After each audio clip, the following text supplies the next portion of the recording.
2.5 weeks, but who's counting? Fair enough.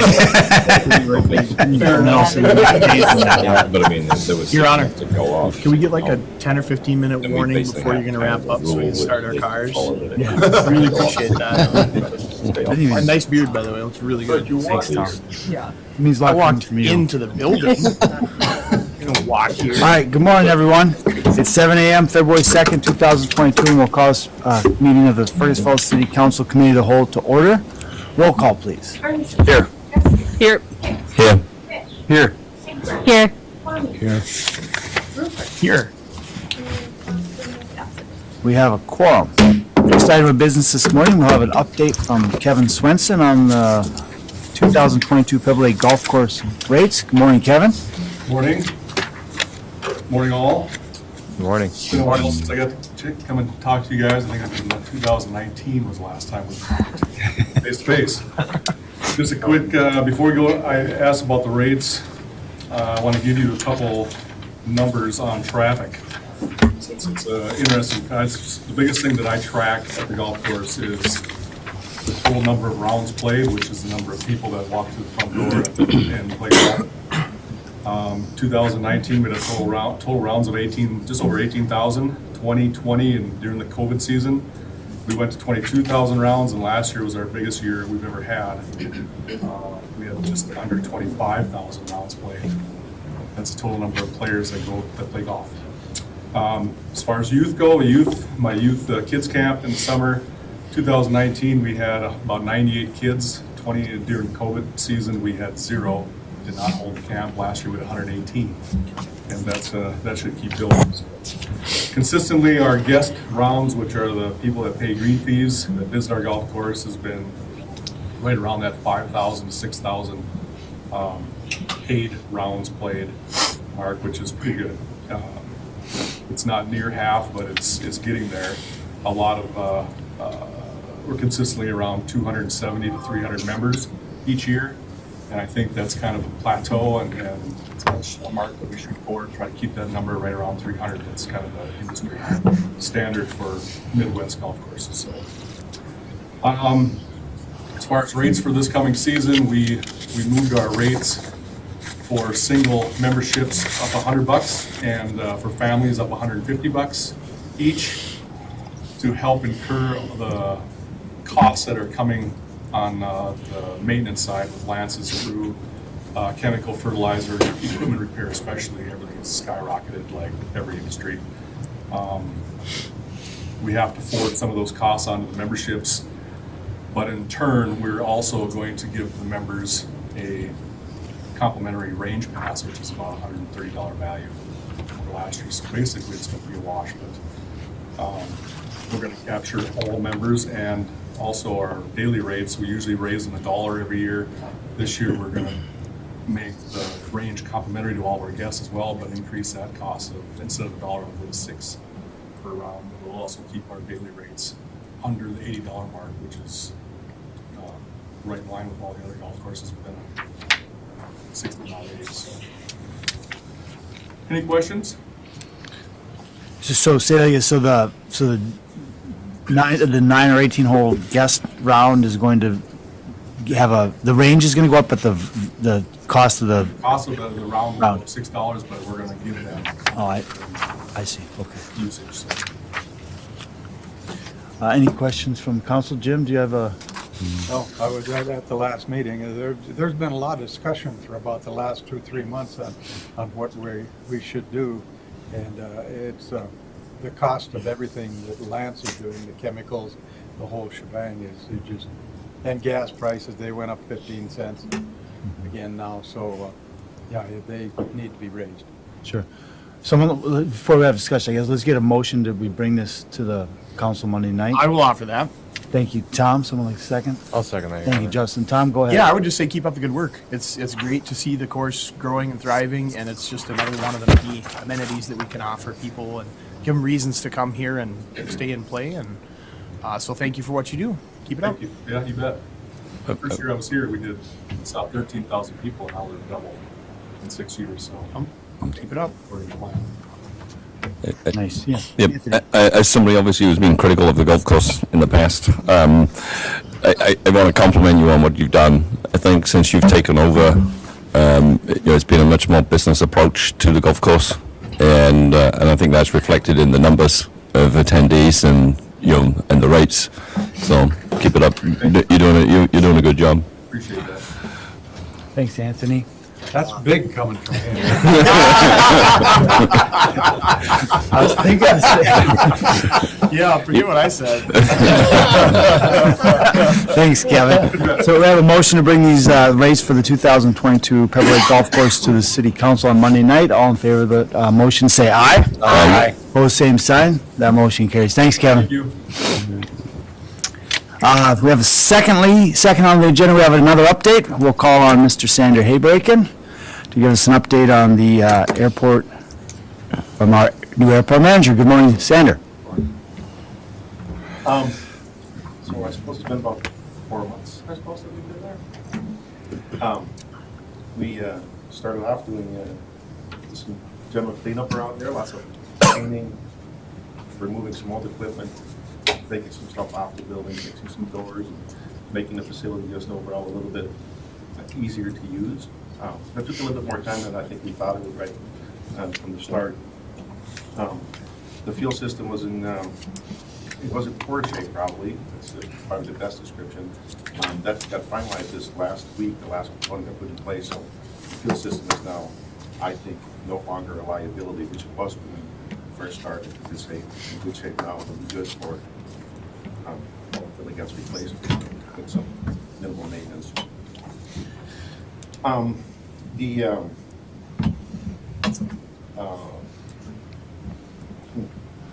There was something else there. I lost it in my mind.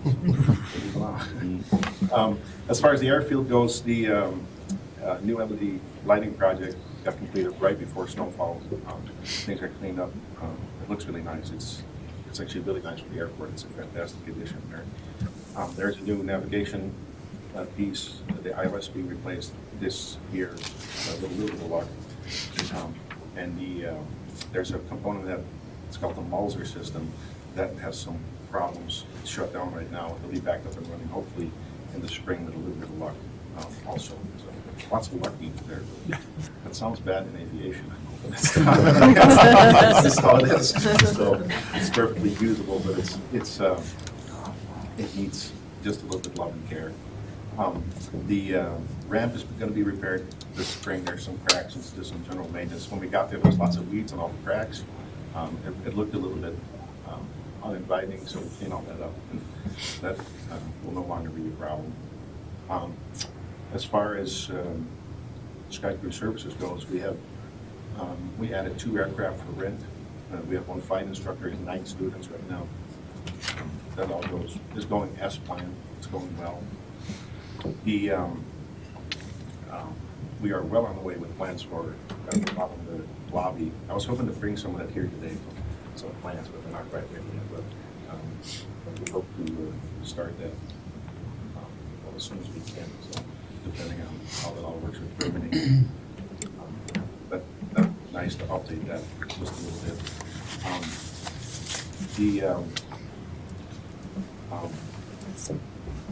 There's something else there.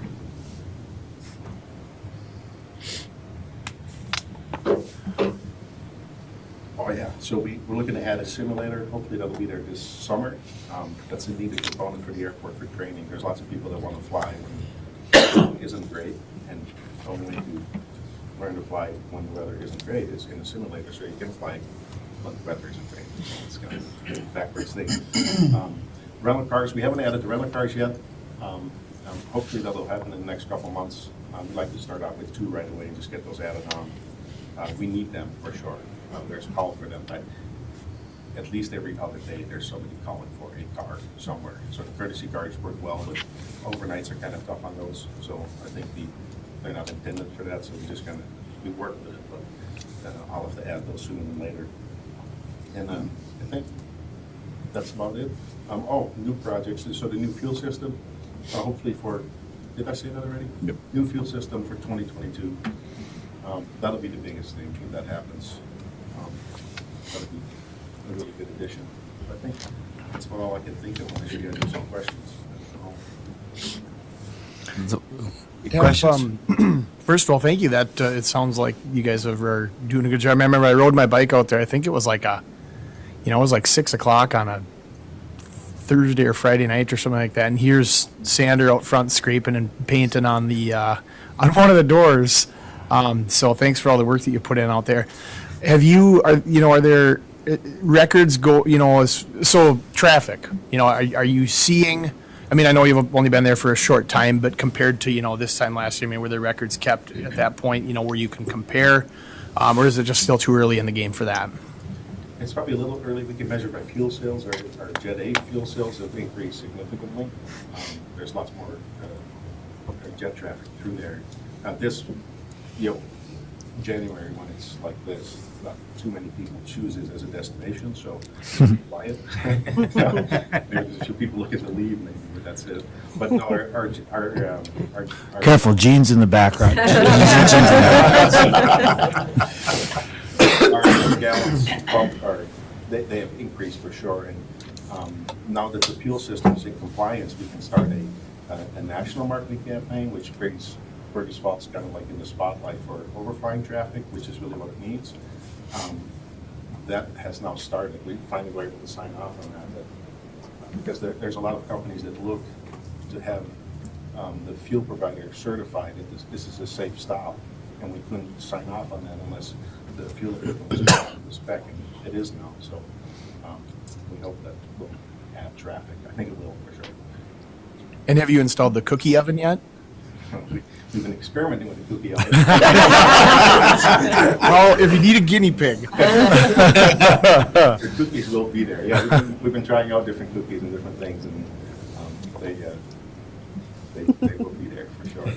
Because the point, remodel, there's a cookie tray, fresh baked cookies. yeah, because I suppose with how much you guys travel around the country, what it takes to make an airport attractive to, a pilot might say, hey, let's stop in Fergus because they've got great cookies or great smile or you name it. So I'm not so sure if you're judging me right now.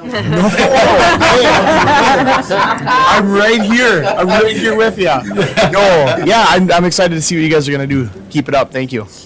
Thanks, Tom. Justin? I maybe just have a comment. Obviously, I think you guys have done a fabulous job, and I'm sure you're getting feedback from the pilots, but I've got a friend that flies quite often and has flown into Fergus quite a bit in the past, and he said it's completely different coming in, and you don't get somebody on the radio when you're coming in now, where you didn't get that in the past, and so he had a lot of positive things to say about what you guys are doing out there, so I'd just say keep it up and thank you for that.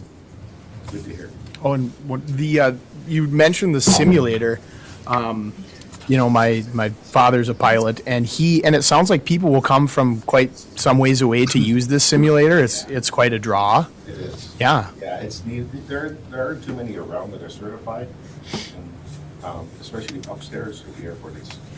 It's such a great place for it. You can fly in to use it, which people would do for sure. And then if they don't have to plan around weather. They can just show up, and it's a clean facility. They can use it. It's a good thing. It'll be a nice addition. We're actually hoping for 2, but we'll start out with 1. And 2 would be that ultimate dumping area for sure. Any Thank you. other questions for Sander?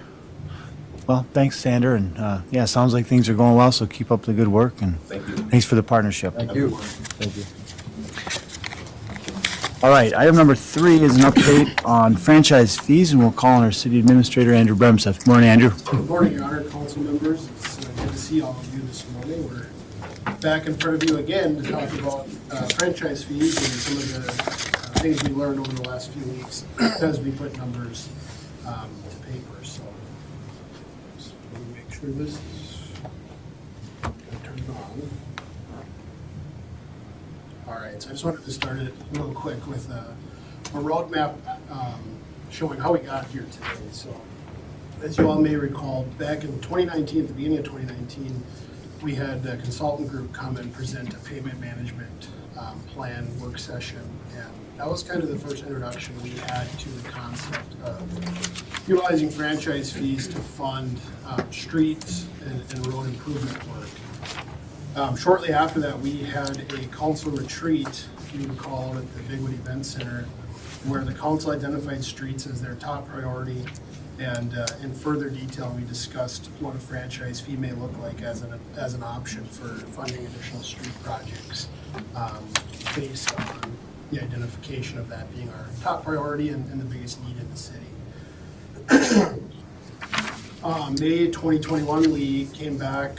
That was, you'll recall, the fun day when Brian and Lynn did an interview here in front of us, and they talked about streets, and we watched some nice videos talking about how we stay ahead of the streets. And again, we brought up the fact that franchise fees are probably a appropriate way to help bridge the gap on some of those needs. August of last year, we discussed in detail with the tax levy committee what the impact of franchise fees may look like. And then that was brought up as part of both budget discussions that were held here publicly in front of the council. In December, we had the council authorize staff to move forward with the possible implementation of the franchise fees, look at the analysis, bring those numbers back. And that brings us here today, where we want to present those findings. And then if the council is on board, we might highlight the next steps and the timeline after that, put the implementation in place. Just a refresher as to what a franchise fee actually is. Per state statute, the city can impose franchise fees on utility companies to use the public right-of-ways as they deliver services. The utility companies collect those franchise fees and then they send them back to the city, at least quarterly, to be used for the purpose decided by the city. We do have 3 utility companies that operate within the city: Lake Region Electric, Untitled Power, and Great Plains Natural Gas. All 3 of those companies have been engaged, have been very helpful, and have been good partners in discussing what a franchise fee may look like and how we may implement that. You'll recall at the last meeting, we had highlighted 3%, 4%, and 5% as just potential options as it relates to a franchise fee. One of the goals of staff, and you know, the council may share the goal, is to be able to eliminate special assessments on reconstruction projects. And that's how we really honed into that 5% number. We needed to be able to raise an adequate revenue if we go down this road to be able to offset what those special assessments would look like. But still have meaningful dollars to do more and get ahead on some of the street needs. So that's kind of how staff gravitated towards the 5%. I know at the last meeting we talked a little bit about the difference between a flat rate and a percentage, and more commonly in our neighboring cities and partners see the percentage, and that's why we went. You saw this last time, but I want to reiterate this. This is estimations that we received by Untitled Power based on average electric bills. And I want to note that this obviously will vary based on usage, based on size of home, all of those factors. And this is just Untitled Power. So if a customer has Great Plains gas, they're going to have a franchise fee on that bill as well. So these numbers are going to be low.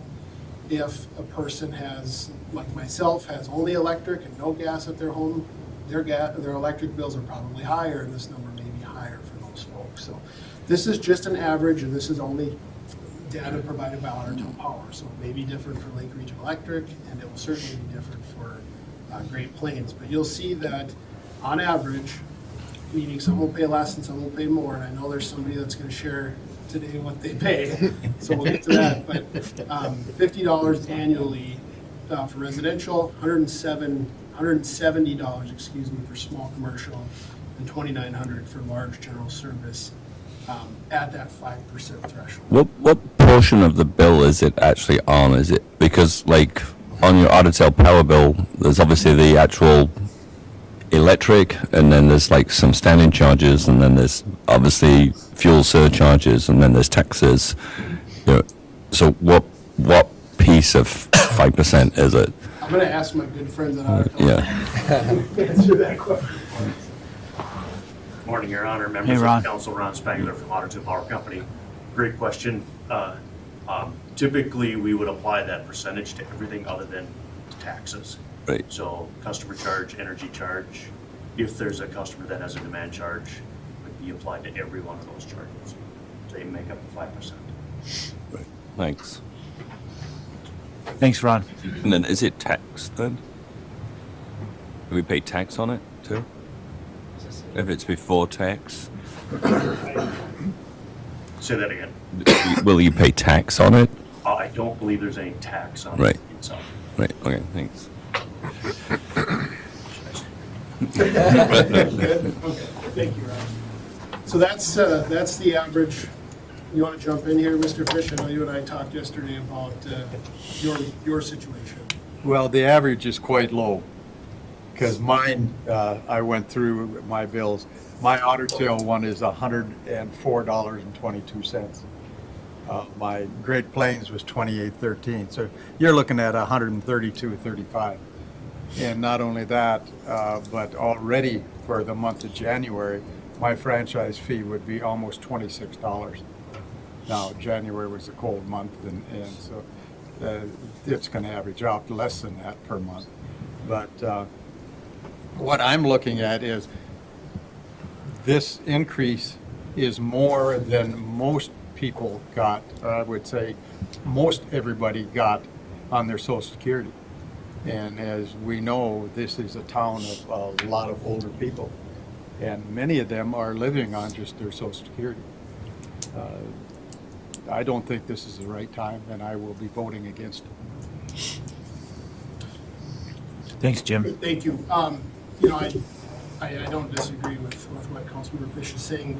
You know, I just would point out again, this is averages, so some are going to see less, some are going to see more. I know mine will be higher than this. Yeah, I know. I guess the other thing is on special assessments, that's great that there's going to be none going forward, but there's a lot of people out there paying special assessments. So now they're paying for other people's special assessments coming forward, and I guess I'm not sure that that's the right way to go about it. Yeah.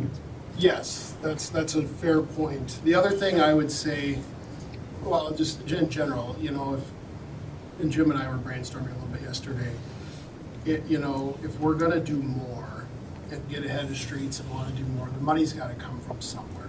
And so I don't know if that's a property tax increase, if that's something like this, which spreads it out more evenly and, you know, includes people that don't pay, or tenants in apartments that have an electric account that don't pay property taxes. I don't know what that answer is, but this is an option that's been identified. It's a common option. I think there's 400 cities in Minnesota that have these franchise fees. There's several within Otter Tail Power's territory that do it as well. So it's not a new concept. We just have to decide as a city, and the city council, that this is the right fit for Fergus Falls, that this is what we want to spend resources on and invest in to get our streets. And street lighting, I don't want to forget that that's a very important component of these fees, to a place where they're more acceptable to the general public. So that's probably the discussion that we haven't had. I'm just gonna keep moving through here quick, and then we can maybe have more discussion on that. Next steps from the last time we talked, obtaining the council's blessing, we got that on 12/20. We were able to validate the estimated franchise fee revenues. The last time we discussed, we did not have the revenue numbers from Lake Regional Electric. We've since plugged those in, so these reflect data from all three utility providers. We have developed the timeline, determined the impact related to assessments, and we're here today to present these findings, and then the next step would be to implement via ordinance. Here is what those revenue projections look like. $984,000 is what we project at 5% we would raise between the three utility companies. $216,000 is the cost of the Phase 3 street lighting project. So if you reserve that amount for that project, that would leave about $768,000 that can be dedicated on an annual basis towards street maintenance. And this is where I'm going to turn it over to Bill. He's going to walk us through these scenarios. Thanks, Andrew. Good morning, Bill. So on here, we giving you a couple of options what it could look like. The first column there being the current situation. How do we fund streets currently? So if we have that annual franchise fee available of $768,000 after taking out the street lighting portion, we looked at an average reconstruction project of $650,000 for the street portion. We looked at going back the Mount Faith area over by the school when we did that, the hospital district when we did that, and a couple others as well. So if we're spending $650 to do a neighborhood street part of that, keep in mind we still do the utilities under a reconstruction like that as well. Those are funded out of our utility funds. So we're just segregating the street portion here. And say on average, $260,000 of that goes in special assessment to the residents benefiting from that project. And then we also use a tax levy. We'll bond for a project and then pay for those bonds with the tax levy over 15 years. So $390,000 either coming from that tax levy or from municipal state aid money we get for streets. For instance, like up on Burlington, we put a lot of MSA dollars, we call it municipal state aid for streets. So there's total funding for that. If we were to not change that, keep that going as it is, then we'd have another $768,000 to put into additional street projects. Option one is where we do away with the special assessments, which is what we've come before you with a recommendation. So we move that to the franchise fee bucket, still do a tax levy to fund some of the debt service on the bonds or MSA dollars. Then we have $508,000 to do additional street projects. And then, of course, another option could be have the franchise fee replace the use of a tax levy or those MSA dollars, and then you'd have $118,000 to do additional street projects. So not a lot of extra in that option, but wanted to make sure and point out we fund street maintenance out of the general fund. We levy for that about $412,000. That's where we do our seal coats and overlays. And then when we do projects around the city where we're doing reconstruction, we'll bond at times. But we wanted to make sure you were aware of that too, and that's why we're pointing these options out. Again, we're looking at option number 2 where we replace those special assessments. Option number 1. Option number 1, thank you. Yep, comment number 2. Any questions on that, just as a scenario? Again, these are averages. I know the Mount Faith project was a large project, so that one individually, the assessments were higher, I think like $470,000, and the amount of the city portion of that higher as well, but when we look back over time, some of the other ones were lower, so. Yep. I maybe just have a question on, we started the conversation at 5% to do away with the special assessments. So kind of two questions with that would be, one is other communities that are imposing these franchise fees, could we do a lower amount for the franchise fee and just still continue with the special assessments? Is that uncommon or common in other communities? Or is that how we came up with the 5%? Because most communities that are doing these franchise fees aren't doing special assessments as well. I think it's a fair statement to say we saw a combination of that. Some cities, their franchise fee is even just going in the general fund for general street maintenance and still doing special assessments. So it's just an additional funding source. Some certainly have done away with special assessments being a big selling point of that. So the residents, yes, you're paying this on a monthly basis on your bill, but when you come to do that special assessment, then you're not doing that. You're not getting that larger bill at that time. Just to follow up, I think to Mr. Fish's point, I like what you're laying out, but understand the concerns of himself and also residents of the city. If we did a lower franchise fee, which maybe would be easier for the whole, and then also the special assessments that are currently being collected wouldn't have an issue if we continued doing special assessments, but it'd probably be much easier and cleaner and neater if we could just do away with it and have more going in, but just my comments. I think my concern would be, if we're going to do this, gaining $118,000, we're not going to get ahead on fixing streets. So we have to go option 1, and whether we look at, whether we just use the MSA dollar portion as opposed to the city share, I don't want to see us reduce what the city, the property taxpayer today is paying for that 400,000. We need the 400,000, and we need to put money into roads to fix them. So if we don't get that $500,000, then the exercise of what we're doing is futile. I mean, because 100,000 doesn't go anywhere to fix we're never going to get ahead. So we're either going to do this and fix roads as the outcome, or we should just leave it as status quo.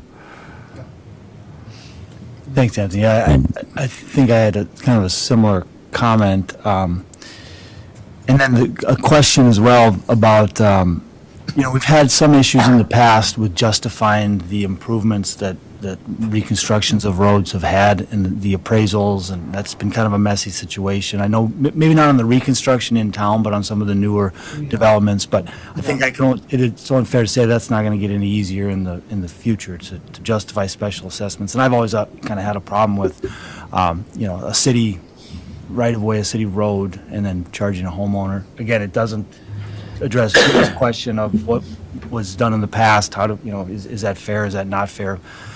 I think we have to look at it going forward, but I do think Jim makes some good points. And the other thing I just want to if to Anthony's point, if we are going to try to take a substantial bite out of this apple and try to get some of our roads improved, we all know we're raising revenue, right? The revenue has to come from somewhere, and we could have the option to raise property taxes to have this, but my math tells me it's probably at least 20% increase on property taxes to get this kind of revenue, right?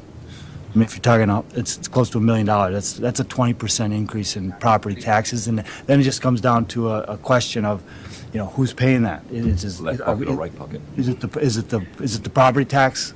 Is it the property owners? Is it the users of the utilities in town? Is it the nonprofits? Is it those who aren't paying property taxes right now, who are using the roads? Is this a more equitable way of distributing that? I guess that's a question that you have to answer. But I hope we all agree that we need to fix the roads. So the money has to come from somewhere.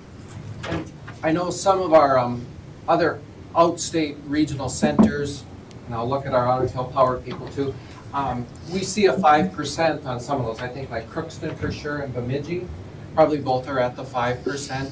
So that's where we looked at that, and that's why we came in with that instead of coming in lower and thinking, well, in a year or two, do we have to redo this and bring it up as well. So that's our rationale for coming in with 5. So, And I don't want to belabor the point, but I also want to just reiterate what you just said in the sense that when we do special assessments, just so folks are aware, we have to hire an appraiser. It takes months, as Brian and I have learned over the last few years on these projects. We've lost 3-4 months. In fact, we've lost building seasons. And then you miss a building season, and we all know prices are going up. We've ended up in court over the appraised values more than once. We've Lost. had mixed results in court. We've lost in court. And so quite frankly, it adds cost, time, inflation, all those things. So there is a benefit, I think, for us, from the city's perspective, even to get rid of special assessments. There's a certain benefit from the homeowners and business owners' perspective. So I don't want to belabor that, but there is value there as well. So. Just one other point, and then I know Scott has. Do we run the risk though of if we're going to increase the amount of funding, are we going to increase the amount of special? You know what I mean? Like we get to a point that the special assessment cost that we would raise by doing more street construction is going to be eaten up by anything. The cost of doing business, I guess. But That will happen. That will happen to an extent, but I guess, Yeah, it there has- are two benefits. We just need to make sure we realize both to Anthony's point. One benefit is getting rid of special assessments. The other benefit is having additional revenue to actually get ahead. Of course, we won't have as much as we want, even if we go down this road, because the needs are endless, but you're right, 118,000 isn't enough to justify these structural changes, but maybe we're going to see them outside our. I think Anthony's exactly right. It's pretty significant change we're implementing if we do, and if we don't see some pretty significant results, I think the people rightly will be upset with us. And I know the street lighting itself is $270,000, which is a big project. So I think we need to see results if we're going to do this. Yeah, Jim. On the special assessments, the only way you would have more special assessments than what you have coming in would be if you do one big project. Right. And I mean, you'd have to take a look at that before, Sure, sure. that you would want to bite that much off. And if we're gonna do a major project like that, we probably accumulate funds for, 2 or 3 years leading up to a project of that magnitude. So there's gonna be some of that happening as well. But Sure. Scott? On the street lighting specifically, since we've had this project going on to replace street lighting, it may be assumed that that's a one-shot expense. But the $216,000, that's an annual cost of operating the street lighting. Is that a correct understanding? That's correct, that's annual. So phase 1 and phase 2 has been within our general fund budget. The first year we were looking at implementation, we were, I'm gonna have to go get a water glass, decreased our maintenance because we turned all that over to Otter Tail Power. We were able to just basically shift within the budget. Then for a couple of years, we actually needed to increase street lighting within the tax levy of the general fund. But this 216 is not in the general fund budget, so this would be that new funding source for that. If we don't do this and still want to go forward with phase 3, then we need to budget for that in coming years and increase our general fund then to compensate for that 216 as well. And again, annual, like you said. Okay. And then one final comment on the special assessments question. It's been said that one of the goals was to eliminate them. And I probably didn't understand that fully when we first started talking about it. I guess my expectation was that we would reduce them, not necessarily eliminate them. And again, there's been a lot of talk about what's fair, what's equitable. I think it's fair and equitable to expect a property owner that gets the benefit to pay a portion of that benefit. But it's been too expensive for certain projects, and that's a problem. So if we could reduce it some or a lot, I think that's fair. I think that's appropriate. Eliminate it entirely, maybe that has to be looked at on a per project basis. As Jim mentioned, some of the bigger ones, maybe that's just the way it's going to have to be, with some kind of special assessment. So I think as this gets written as, what we're going to do with this money, to spell it out that it will eliminate special assessments is maybe not something we want to do. To have it as a goal to reduce, that gives us some flexibility on how we might approach it down the line. It's a very good concept, and that's something certainly the council can do. We don't have to you don't have to restrict this to eliminating. Again, we certainly are not eliminating for new construction, so new build-out areas certainly should have special assessments, but we talked about that as well as far as, would we still have some assessments? You'd still have those appraisal issues, and maybe if we're reducing them where it's really not a problem, then maybe, I'm just thinking out loud, maybe we don't have to do appraisals then. I'll look at Brian too, but something we could think through. But leaving that option open, and I'm glad you brought that up too, because this chart is just an example. Every project is going to look different. The funding sources as we put it together will have to be what makes sense at that time, but so that's up to the council, but you could certainly still leave that as an option in there. I think on the special assessments, as you say, we've kind of been to court. We've kind of, we've lost more than we've won.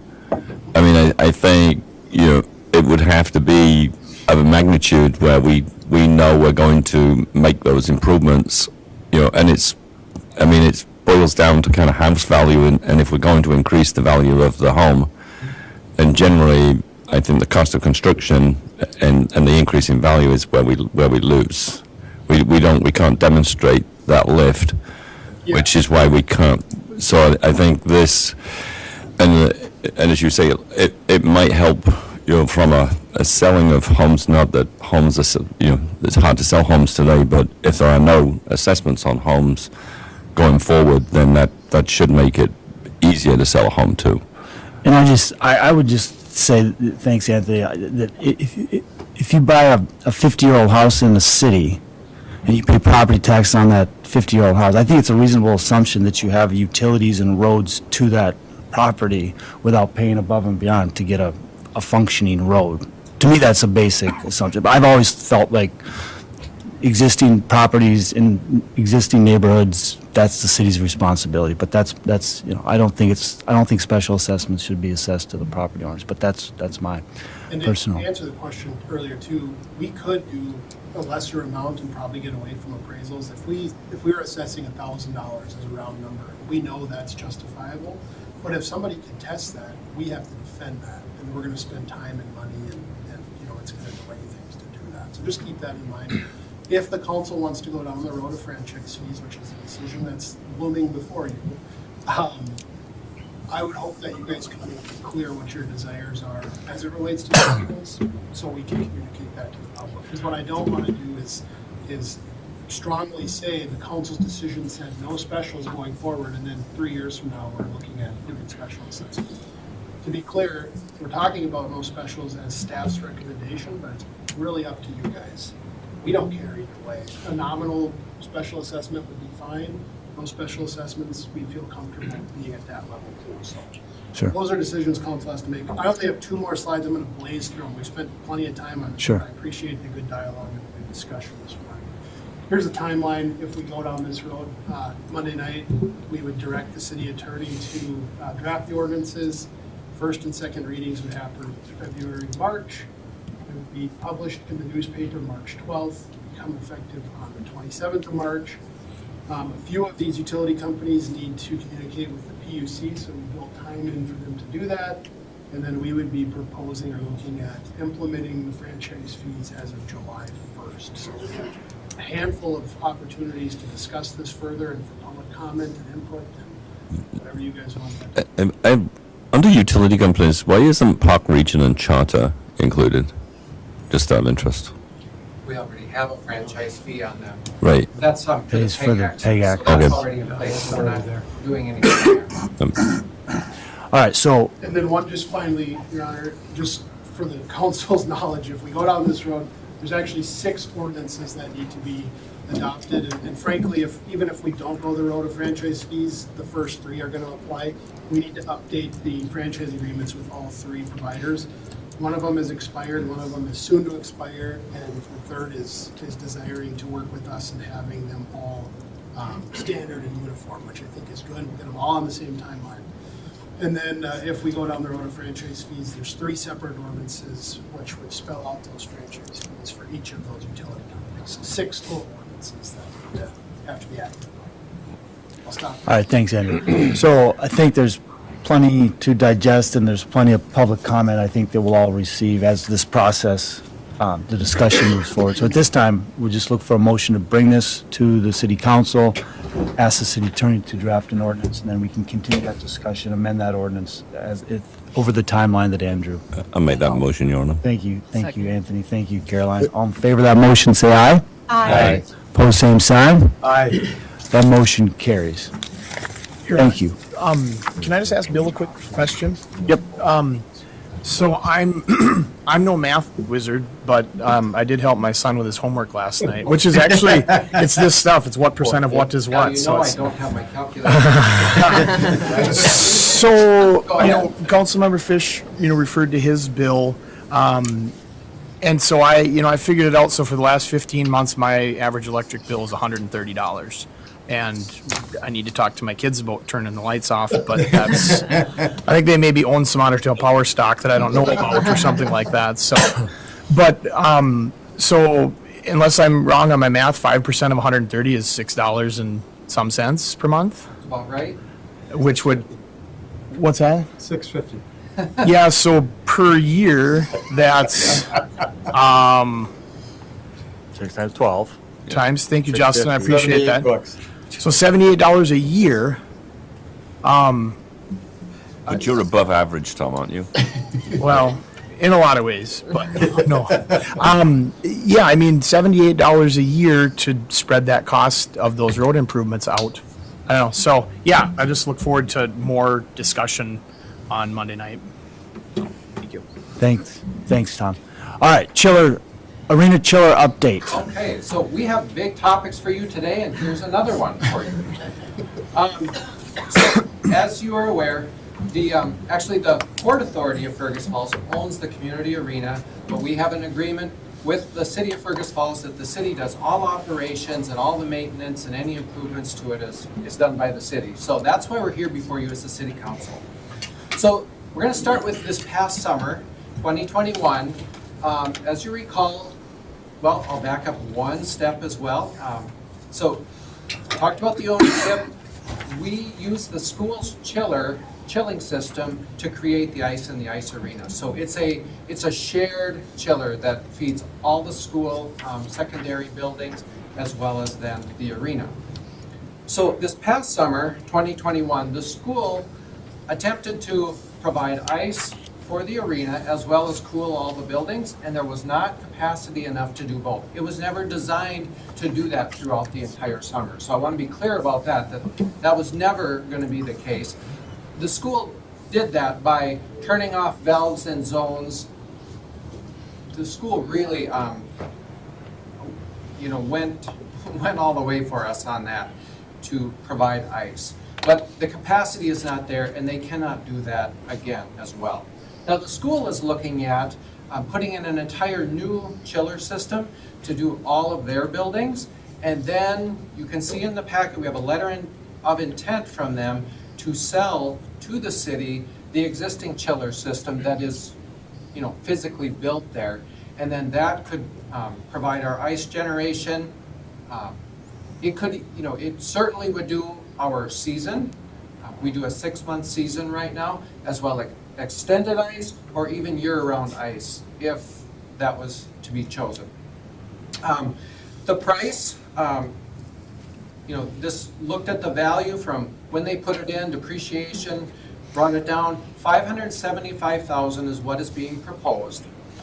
In addition to that, we would share the costs with the school to break away from the system and then hook it up so we're on our own on that. And of course, then any operations will be on our own as well, because we will be a completely separate facility. The school has had the compressors and whatnot. They're going through that right now. I think, Guy, have they just finished that? They did, yeah, I think last so. week. Those have been reconditioned, checked over.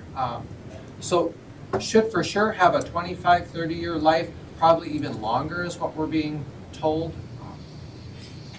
Because we'll be taking it over in good condition. So we want to bring that before you, see what the council thinks of that. Is this of something of interest to you? Again, the school is looking at going a different direction and putting in their own system that wouldn't be connected to us. So on that one aspect, if we want to keep that arena going, we do need a chiller system. Obviously, the chiller system that we're connected to would be that option. So bring that before you. Yeah, a couple of questions on the actual unit. Have we had an inspection, or are we going to get an inspection on it?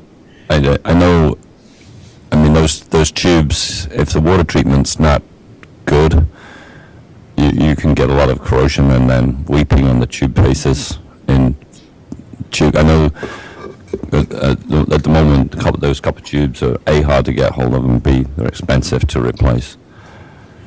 Yeah, the system has been looked at pretty in-depth, specifically about tubes, I'm not sure. Yeah.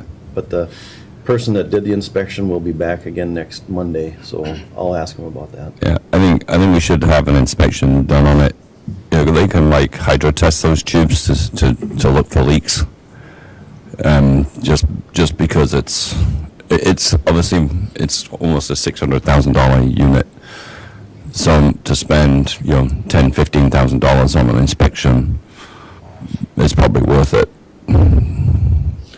Thanks, Andy. Bill, when you talk about the chiller, that includes the new chiller that was installed this past year or two? It does, Is that but correct? that chiller basically doesn't work. It was an addition to our chiller, or to the school's chiller, I'm sorry. Okay. This was a school project.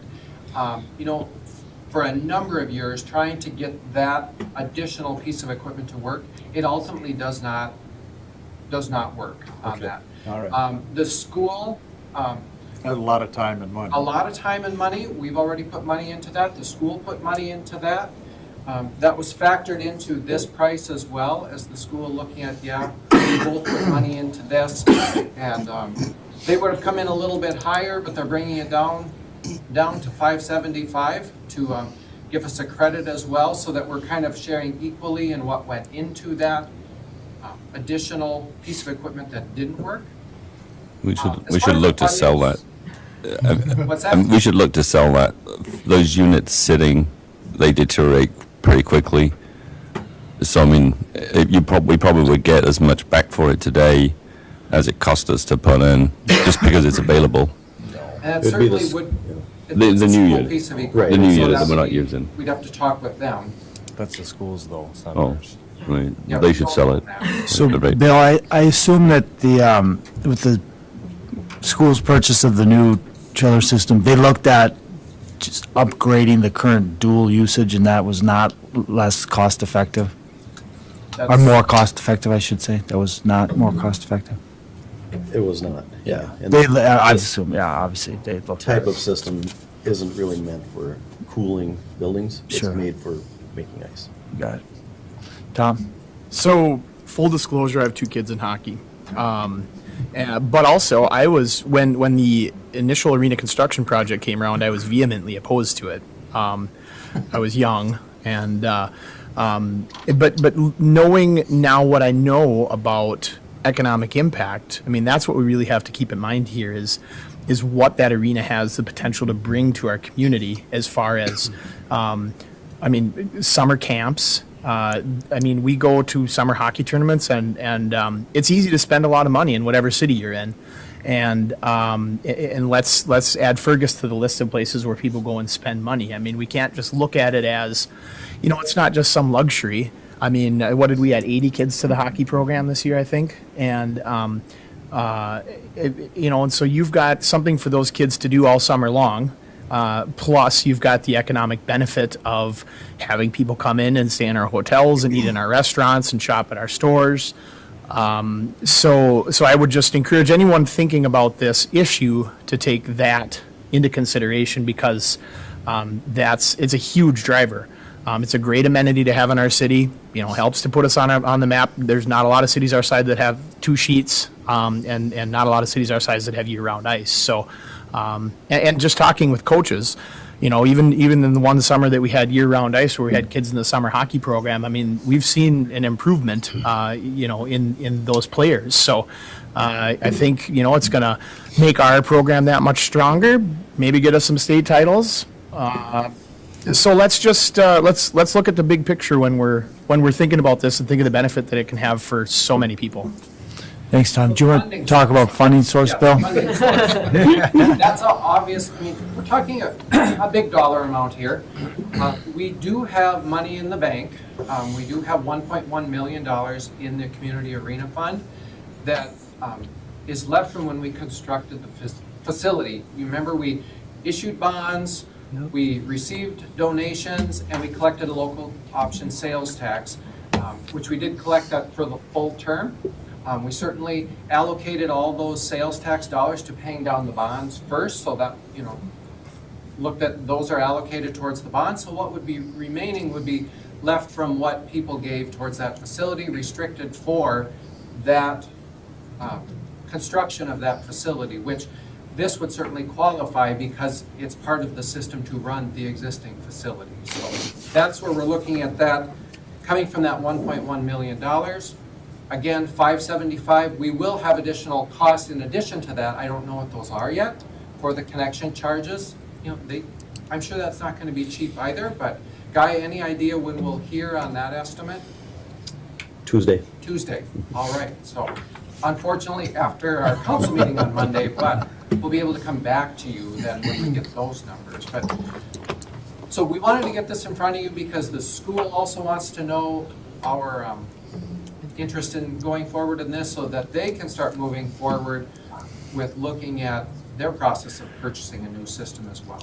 Thanks, Bill. So I guess move Your Honor, I'll to, make a motion that we bring this to the full council. bring it for the I'll council for second that, and discussion. then I just have a comment too. Thank you, Caroline. Yeah, go ahead, please. And obviously in the note it says if we want to provide ice to the ice arena, we need to look at a chiller, and this is our best viable option. And then the other thing is it's super helpful that we have money in the bank to make it happen. So just those 2 points I want to point out. Thank you, Caroline. So the motion is to bring this, And Justin? maybe I'll just add to, just with the timing and timeline. I mean, it's from when the potential shutoff could happen and then the reconnect and, providing ice and so on and so forth. We're trying to work with the school on a timeline that it would work for both groups, obviously. So, right in the middle of the hockey season now, or towards the tail end. So, trying to work that out. So, the sooner we can let them know, then the sooner they can start planning. We can build out that timeline and set expectations for the user groups. So, Thank you, Justin. Any further comments? Scott? Just a couple. As far as the sale price of $575, it would be nice to have some assessment as to just whether that's really a fair price or not. I don't buy chillers every day, so whether that's a good price or not, it could be $100,000 one way or the other, I wouldn't know. And so it would be, if there was a way to give us some explanation of the value there, that would be good. We can, I'm thinking we can give that to them on Monday. How the school arrived at that number, showing what the original price was, and then yeah, as far as comparability to other places, I have no idea, but we'll see what we can bring back to you on that. I did be see helpful. a chiller on Amazon for $500,000, so. Well, that's the other comment then would be, what if we just said, no, we're not going to do this? Then what happens? Well, we wouldn't have summer ice, and the school would have to come up with some other plans for their, whatever they want to do, basically. And is that a good option or not? That's where we'd have a decision to make. But it seems like we don't, in many ways, it seems like we don't have a choice, and we're kind of backed into a corner here, and that's not very comfortable. But as Carolyn said, we got money in the bank to cover it. It's probably not a bad deal. And so with a little more clarity on just the value of what that is, I think we'd be more happy. And just to clarify too, I think we wouldn't have winter ice except for on Cleveland and Channing, right? We wouldn't have ice at all, yeah. Big house, yeah. Like that. We do have an existing agreement with the school that they provide us this chiller capacity, but this new system, I think what they're looking at, wouldn't work well with us, right, Guy? Is that a, Right. so? Correct. Okay. We'll try Okay. to bring you back a little more info. So we'll have some more information on this, and we'll bring it to the council on Monday night. All in favor of that motion to do so, signify by saying aye. Aye. Opposed, same sign. That motion carries. Good news is, we're not quite halfway done with this agenda. RTC Phase 3 Preservation Project, Brian Uvallo. Good morning, Brian. Thank you. Good morning, Mayor and council members. I'll try to keep this brief. But based on last council action in regards to the RTC Phase 3 work scope, Stan Tech has submitted a proposal. I do have a modified version proposal in your packet. But with the base bid work scope and the alternates approved, estimated total design fee of $151,800. I just want to go through the proposal quick, just to point out a few things on the second page. Building 29, Memorial Building, I just put a note behind that. That will be included as an alternate, however it's shown in the base bid. I did strike out some of the other alternates that were not approved, and also a modification to the reimbursable expenses. That's how I arrived at that number. But just based on other projects, we have to do 30, 60, and 90% reviews on it. This proposal does not include the mold abatement. I would have to bring that back to this council, along with construction services agreement and everything too, if everything proceeds. So we also will need to consult with Deed in regards to the eligibility of these work items. Just like past projects, Stantec fees are reimbursable expenses through the state grant, and showing all the proceeds from the grant phase 1 and 2. So at this time, I'm requesting to accept Stantec's professional services agreement for phase 3 in the amount of $151,800, and also to initiate public improvement 9508. Thank you, Brian. Someone like to bring that to the council for discussion on Monday night? Thank you, Jim. Second, Scott, thank you. All in favor of bringing this to the council, signify by saying aye. Aye. Opposed, same sign. The ayes have it. That motion carries. Item number 6 is the second addition to Pebble Hills Estates. Again, Brian Uvallo. Yes, thank you, Your Honor. The current property owners for the second edition of Pebble Hills Estates, they have signed a 100% petition requesting city to construct a new water main. It's approximately 1,100 feet at this time. This would serve the new subdivision. As I mentioned, it's an unofficial plat. The plat has been semi-approved, but this is, final acceptance of this plat is contingent on the petitioners to enter into this agreement for 100% petition. The petition does meet the requirements of our local code and Minnesota Statutes 429. If acceptable, my department will prepare the preliminary engineering report and present it to the council in a future meeting. I just want to note the earliest, given the time of year, we don't have data on this area, so I would not anticipate this project, the earliest it can be constructed is late this summer, just because we don't have to go through all the design. However, we have many steps moving forward. So at this time, requesting, I just want to note too, the petition is included in your packet for review, so requesting to accept the second edition of Pebble Hills Estates 100% petition for water main, initiate public improvement 8231, and to order the preliminary engineering report for public improvement 8231. And I'll open up to any questions you may have. Thank you, Brian. Jim? Is that scenic drive? Correct. Okay, and it's just water, not sewer? Sewer is existing sewer in that vicinity right now, just no water main. Oh, it's already there. Yes. My understanding that the sewer was on one side of the road and the water's on the other side, is that correct? I don't know if the sewer is on one side or in center line. I don't have this specific. I thought the water was on the west side and the sewer on the east side. That's what I had heard from the one owner that's on there right now. Yeah, there's on this particular plat that's included, it's on all undeveloped on those 7 lots that they're subdividing. Yeah, and it's going on down from the one owner Yes. that built there, from Burrington's. Correct. Okay. That's about the termini of, that'd be the northern point of the water main connection, and we would extend it to the southeast. Okay. Yeah. West. And that's what this petition would be. Yep. Thanks, Jim. Thanks, Brian. And we can bring this to the council by motion. I'm second it. Thank you, Jim. Thank you, Anthony. All in favor of that motion, say aye. Aye. Opposed, same sign. Motion carries. Thank you, Brian. Next item is a zoning ordinance update, and we'll call on our city planner, Karen Flom. Good morning, Karen. Good morning, Your Honor, and thank you, council members. I will also keep this brief, just to provide an update that the Planning Commission did consider the draft text at its January 24th meeting. They did make a few tweaks, and those tweaks are included in the draft ordinance that was included in the committee of the whole packet.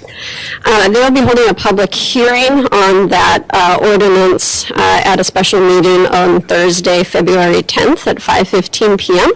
And I was just hoping to come to committee of the whole today to answer any questions that council may have, and possibly pass on any suggested recommendations that council may have to the Planning Commission prior to their public hearing, just to expedite that process if there are any comments. So with that, I will just turn it over for questions. Thanks, Karen. Just for the benefit of the public, do you want to just give a real brief overview of the changes that were made? Is that Sure. easy enough to do for you? Sure. Let's put you on the spot, but. No, I came prepared. I just know that we're coming up against Sure. 8 o'clock here. So We appreciate that. the recommended changes would be to remove the apartment hotel definition that was existing under the code, which required a certain number of apartments and hotel units. That's removed with the logic that the business zones such as B1 and B3 would already allow for mixed use, so that would be redundant. And in the B2 business zone, which is our common commercial district, those don't allow for any other residential uses, so it just wasn't something that made sense to continue in this zone. It removes the definition of motel entirely, seeing it as redundant with hotel and just current way that we see that. It does add a definition of extended stay hotel, but with the definitions of hotel and extended stay hotel, they focus on the commercial features. So distinguishing it from apartments where you can just walk in, you can rent a room, you don't go through a background check, don't put down a security deposit, things like that. Extended stays are distinguished from hotels in that they have kitchen facilities. So under the current zoning ordinance, an extended stay, as we think about it, wouldn't really be possible because hotel units are prohibited from having cooking facilities in our current zoning ordinance. So We leave that feature in the suggested revisions, but then have this option for an extended stay to have those kitchen facilities. It also defines transient, which wasn't defined in our current ordinance, so it specifies that you live somewhere else. This is not your primary residence, and that language comes from state statute that's related to hotels and lodging establishments. So those are the summaries of the changes. Thank you, Karen. And you mentioned, or I'll just mention again, the special meeting of the Planning Commission, February 10th. Yes. And presumably then come back to the council after that Yes, we public anticipate that public for the hearing. February 21st city council meeting, assuming that things progress. Thank you, Karen. Any questions? Yes, Scott. This was prompted, as I understand it, from a purchase inquiry on the Motel 7. And so specifically, how would this amended ordinance then affect what has been suggested for that property? Would it now be able to go through with what was being asked for, or would it not be able to? How would it affect us in this specific case? So some were asking about apartments, so completely apartments retaining no hotel usage. So that would still not be permitted unless they requested a rezoning, which to this date no one has. Some folks were asking about extended stay hotels. So as long as they were not using those as basically tenancy as apartments, this would now allow that property to be used in that. So it just depended on who was asking. Thank you. My question was on the definition of hotel is deleted and replaced with the following. It says hotel guest rooms do not contain cooking facilities. Most hotel rooms now contain a microwave, and I think you probably should maybe define that, because equally in the definition of extended hotel, you then mention built-in cooking facilities, which includes a microwave. So, pretty much, I don't think you go in many hotels now that don't have a microwave. And should there be a maximum on an extended stay hotel? Can you stay there indefinitely?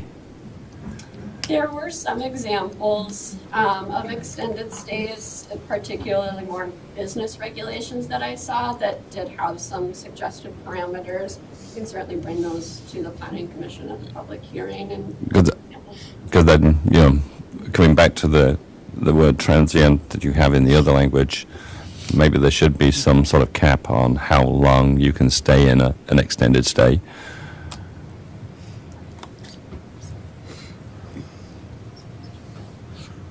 Any other questions for Karen? Thank you for the update. Thank you.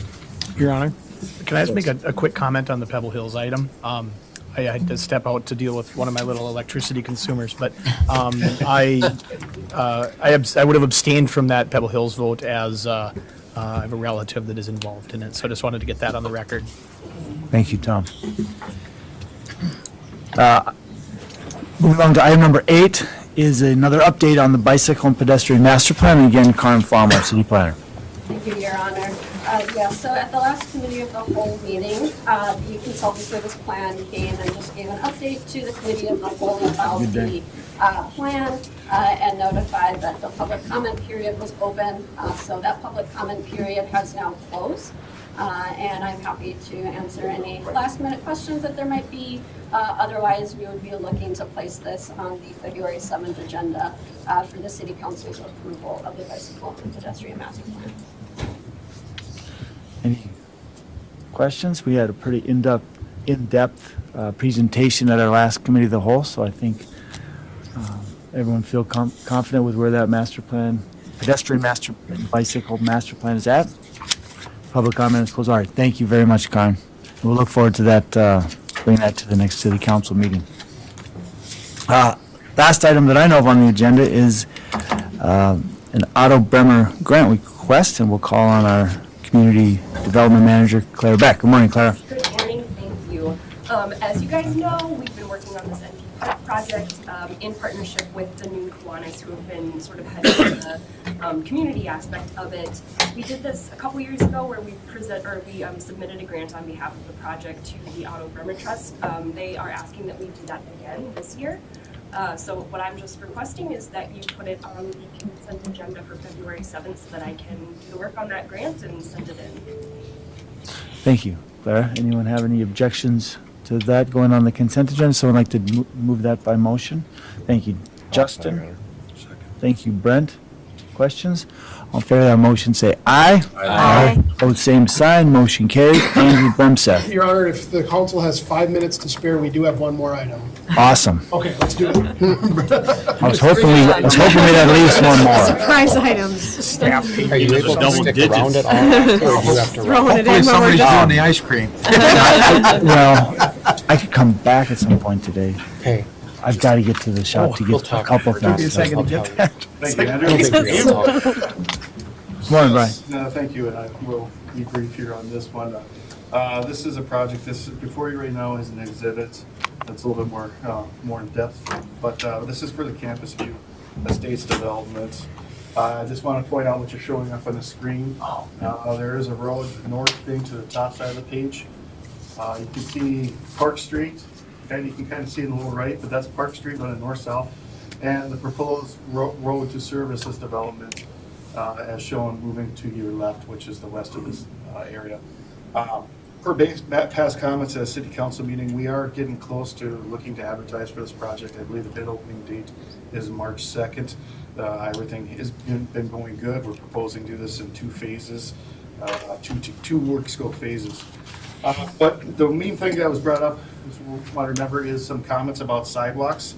This exhibit right here is, I want to show, I kind of have it highlighted in yellow right there. That is the current proposed sidewalk layout to serve this development. There was questions about having sidewalks on both sides of the street for the road that serves this property. I have that outlined in red. We can certainly do it. It is not part of the current plans. I just wanted to point out a few things. By adding this sidewalk, not only cost, this will add project cost to the site, which we know with all the material prices and everything. It's going to be a lot of unknowns. There's also some grading issues too as well with some of the driveways. I have it kind of in the clouded revision areas right now, but at design, these grades are pretty steep driveways or at the threshold. By adding sidewalk, we would have to do some redesigns, and that redesign might consist of some retaining walls, additional grading, things of that nature. It can be done. It's just a lot more associated work.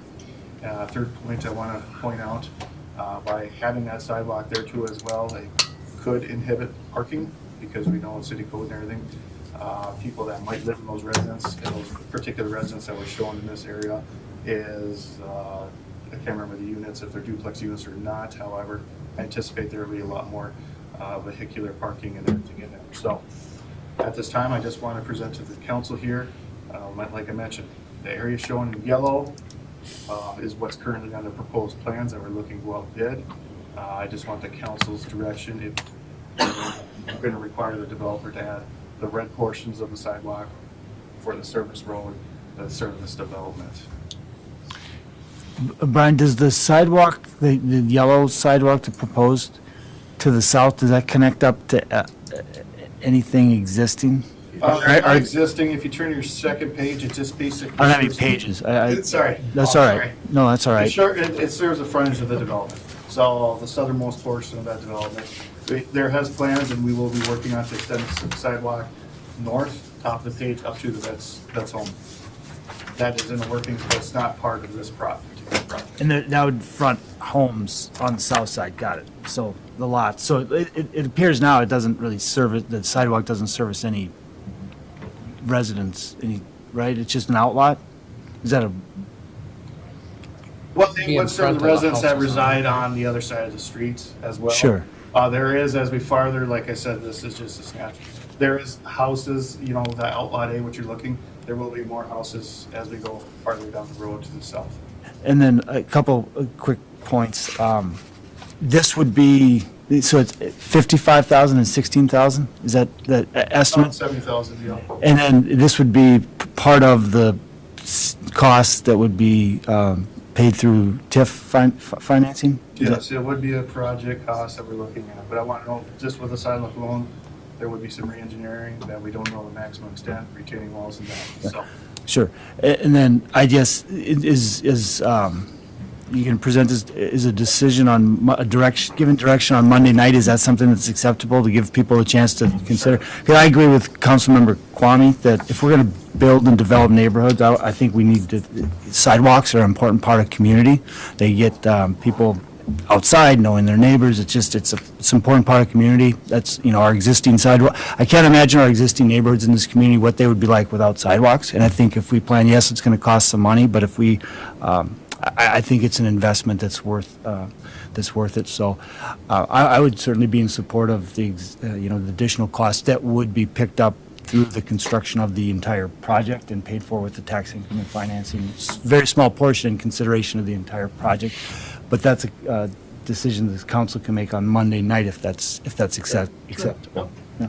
Justin? I just had maybe one clarifying question. The yellow sidewalk that's outlined on that street, will there be houses to the east of that? And like all lot A? Will those be houses abutting that sidewalk as well, or no? Yeah, I can give you a little bit more detailed footprints and everything. This was kind of one of the plane sheets and everything, but that's a stormwater pond. You see those lines that are really congregated together? Yep. Those contours for a stormwater pond. I fear there's not gonna be houses there then, right? No. But there's houses south of that. Yes, Yeah. correct. So there's houses down. Okay. I just would end with this, and I don't want to get up on my high horse, but as we progress, our roads get bigger, our garages get bigger, and our sidewalks become less and less, and I don't think our communities are any better for it. So that's my 2 cents. We should give everybody a chance to shovel sidewalks. That's exactly. All right, now we're adjourned.